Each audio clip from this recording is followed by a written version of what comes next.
अमीर हो या गरीब, सबके लिए महंगाई चर्चा का विषय होता है। चाहे वो भारत हो या अमेरिका, महंगाई की चर्चा होती है। लेकिन महंगाई को कंट्रोल करने के कई उपाय हैं और उपाय हर देश का केंद्रीय बैंक करता है। थोड़ी देर के लिए मान लेते हैं कि महंगाई को कंट्रोल किया जाएगा तो क्या उसका कोई दुष्परिणाम भी होगा, और दुष्परिणाम होगा तो क्या होगा, ये समझने की ज़रूरत है। उसके लिए मतलब इस विषय को समझने के लिए सबसे पहले हमें मौद्रिक नीति को समझना पड़ेगा, और मौद्रिक नीति में भी हमें ये समझना पड़ेगा कि आखिर उसका दुष्परिणाम क्या होता है। तो मौद्रिक नीति का मतलब होता है कि आरबीआई की यह नीति है जिसके माध्यम से वो अर्थव्यवस्था में मुद्रा के प्रवाह को, जैसे मान लीजिए एक बाल्टी पानी डाल करके आपने फर्श पर पानी के प्रवाह को बढ़ा दिया, आपने आधा बाल्टी ही पानी डाला और उतना ही प्रवाह हुआ, ऐसे समझ लीजिए। तो मुद्रा के प्रवाह को आरबीआई बढ़ाती है, ठीक बात है।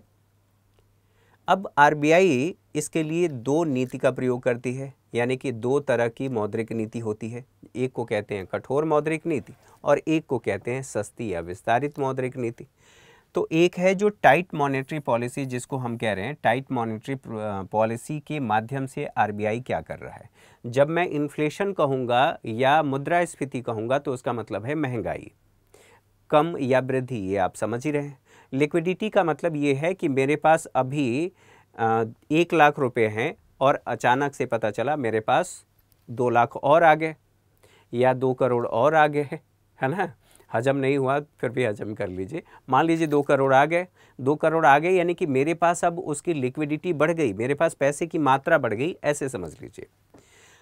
इसको कंट्रोल करने के लिए अब सोचिए, मेरे पास पैसे की मात्रा बढ़ गई तो मैं सोचूंगा कि जो जो खरीदना है, जो जो मेरी पसंद की हो, आज ही मैं खरीद लूँ। बाजार में जाऊंगा, कहेंगे ये दे दो, ये दे दो, ये दे दो, यानी कि उन वस्तुओं की डिमांड बढ़ गई। हो सकता है उतनी सप्लाई नहीं हो जितने की डिमांड बढ़ गई हो, ठीक है, उसे ही कंट्रोल करना है। अब आरबीआई क्या करेगा, आपसे कहेगा कि भैया आप जाकर के वस्तुएं मत खरीदो। आरबीआई ऐसा नहीं कह सकता, इवन सरकार भी नहीं कह सकती। आपकी मर्जी, आप वस्तु को खरीदिए। हाँ, अगर इलीगल है तो उसकी बात अलग है, लेकिन ऐसे न तो आरबीआई रोक सकती है, न ही सरकार रोक सकती है। फिर क्या करें? तो आरबीआई कोशिश करती है लोगों की क्षमता को कम कर दे। कैसी क्षमता को? खरीदने की क्षमता को। कैसे कम करेगी? तो हम कैसे और किस आधार पर, किस तरीके से, कहाँ से पैसा ला करके खरीदने की कोशिश करते हैं? थोड़ी देर के लिए सोचिए। एक एग्जाम्पल मैं अपना ही लेकर के चल रहा हूँ। अगर मुझे कोई सामान खरीदना है तो मैं क्या करूँगा? या तो मेरे पास है तो मैं खरीद लूँगा, या फिर मैं सोचूंगा कि आज ये व्यवस्था है कि मैं ईएमआई पर ले लूँ, और ईएमआई पर लेकर के, यानी कि मैं ऋण ले लूँ और उसे मंथली कुछ पैसे दे चुकाता रहूँगा बैंक को, और मैं सामान खरीद लूँगा। तो मैंने बैंक से ऋण लिया और ऋण लेकर के मैंने खरीद लिया।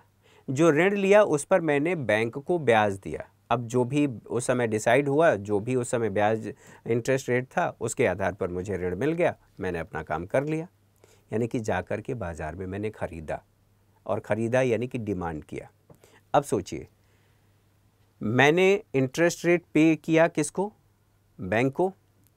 वैसे ही बैंकों को भी तो ज़रूरत पड़ती है समय समय पर ऋण लेने की। उनको कौन देता है?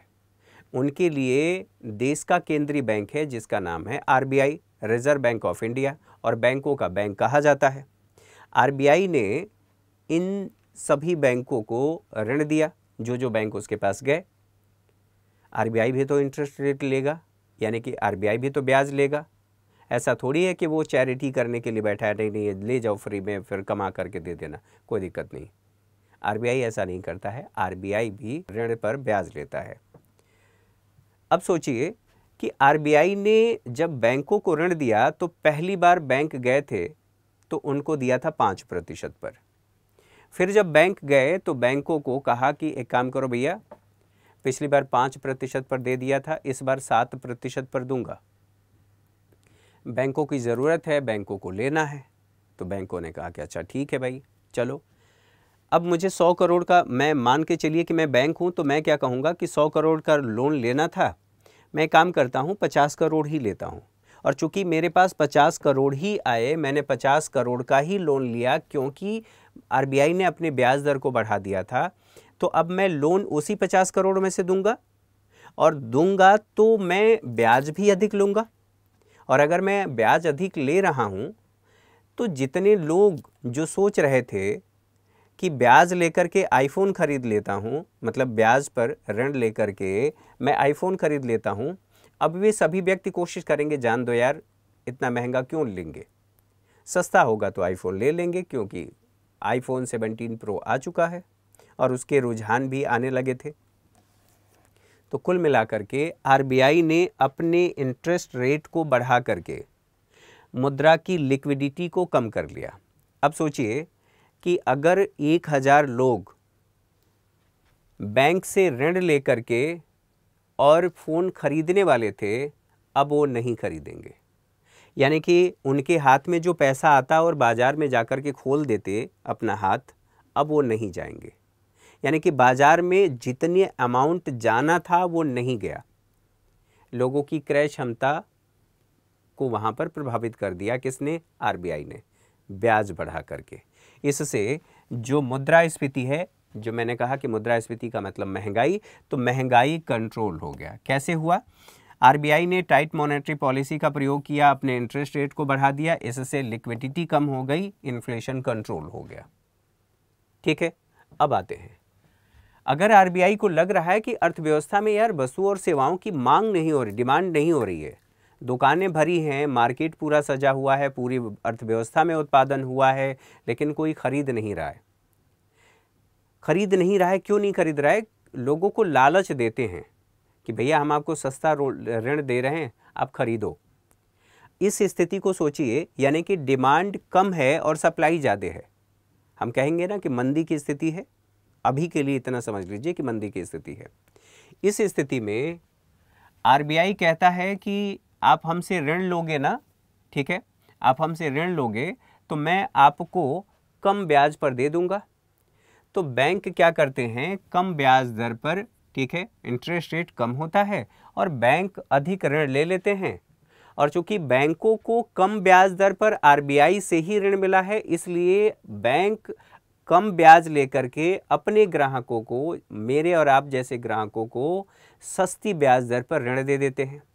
अब सोचिए कि मैं आईफोन 17 प्रो लेने वाला था, नहीं लिया था क्योंकि ब्याज अधिक लग रहा था।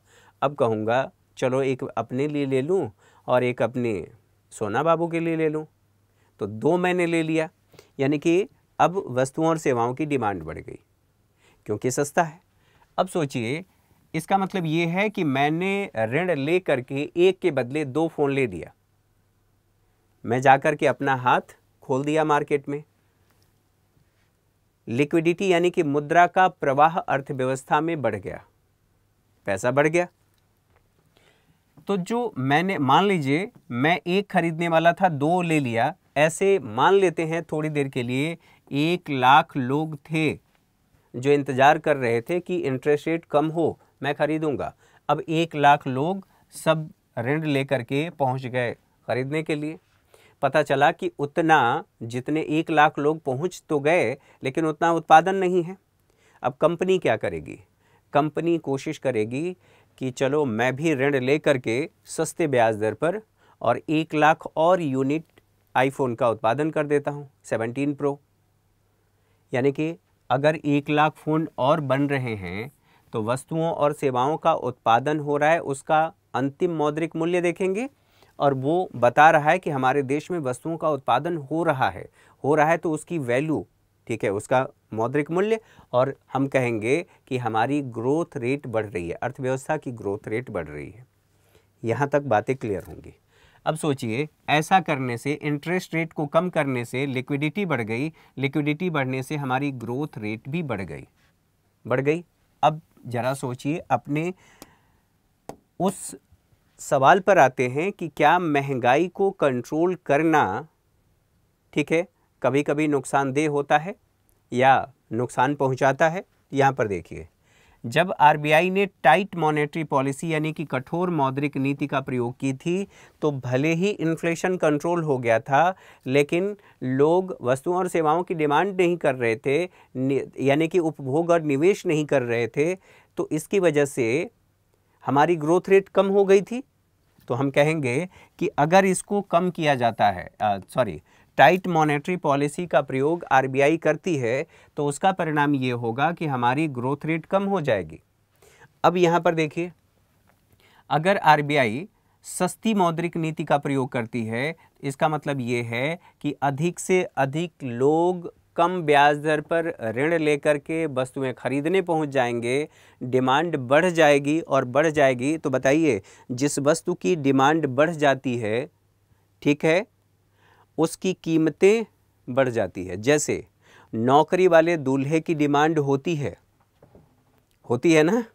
अगर सरकारी नौकरी हो तो फिर तो हर व्यक्ति यही चाहता है, हर बाप यही चाहता है कि सरकारी नौकरी वाला दूल्हा हो, और उसके लिए वो अधिक दहेज देने के लिए तैयार हो जाता है।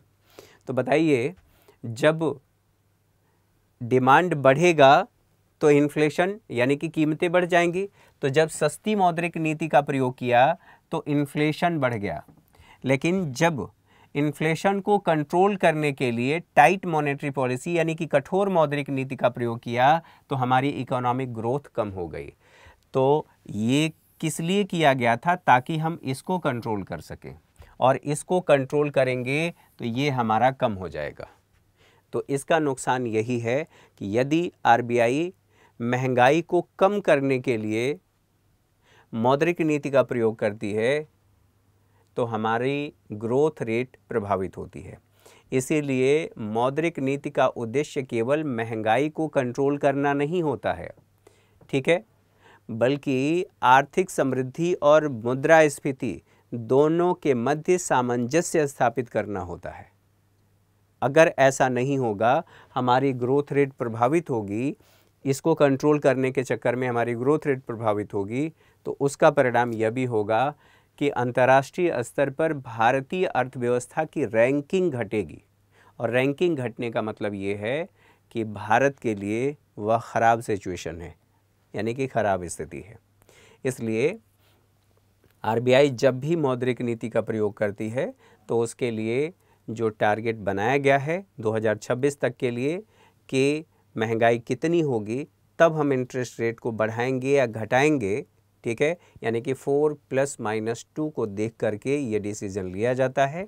और बड़ी सावधानी से आरबीआई यदि ब्याज दरों को बढ़ाती है तो बढ़ाने में बहुत सावधानी बरतती है। हालांकि उसके लिए एक अलग से प्रावधान किया गया है।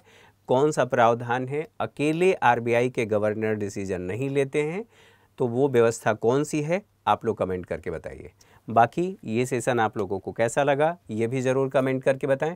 आप लोगों के कमेंट का मुझे इंतज़ार रहता है। तब तक के लिए नमस्कार, अगले सेशन में मिलेंगे।